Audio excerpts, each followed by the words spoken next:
welcome to the show today. The topic this morning is Malcolm X in New York. And we're fortunate to have with us to talk about Malcolm X and some of the activities that he involved himself in while he was in New York, Brother Kwame Lillard. And of course, Lillard is the president of the African American Cultural Alliance in Nashville, Tennessee.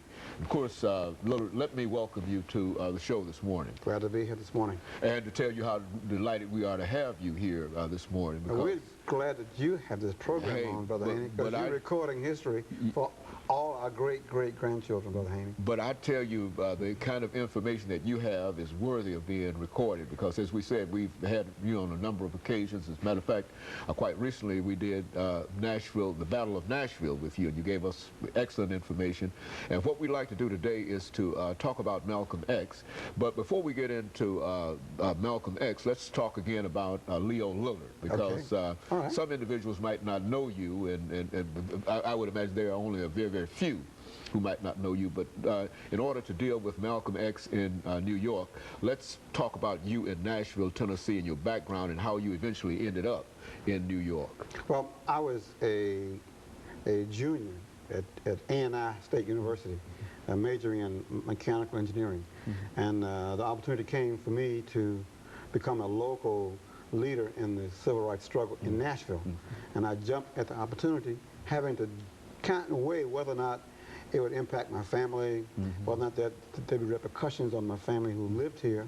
Unlike many of the leaders of the Sioux City movement, they were from out of town, but I was a local leader. And that always caused some trepidation about what's the impact of that, what's on your family. But once I became involved, I couldn't back up.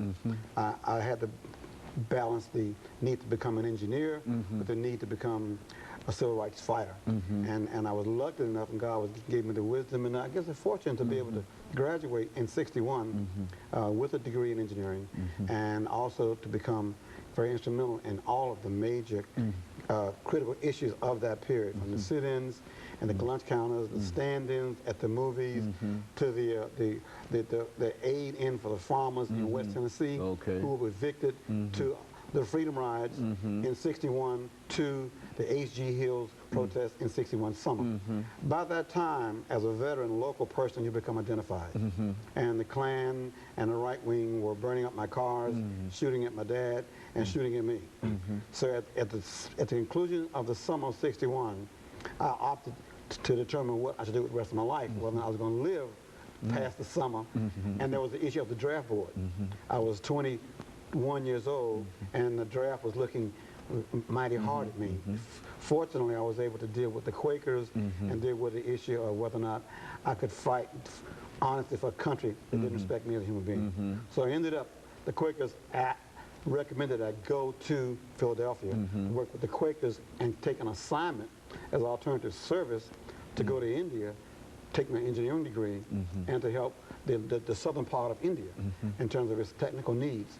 So I ended up in Philadelphia with the Quakers, and that project ran out because I couldn't get a passport thanks to J. Edgar Hoover.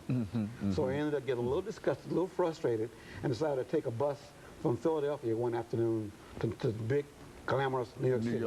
And I walked out on Times Square, all Baptist boy, civil rights, advocate, not a clue what the Big Apple looked like. And for the next 2 years, I tried to explore the metropolis and learn the incredible variety of people, and food, and styles of life, and speeches and accents. And of course, one of the things I had to do was to go to Harlem. And of course, I was a civil rights activist, and I'd be asked to sing civil rights songs, and we shall overcome, and Black and White Together. And once I was there doing that, and a young brother with a really beautiful bow tie suit said, "Brother man, you need to come here to minister."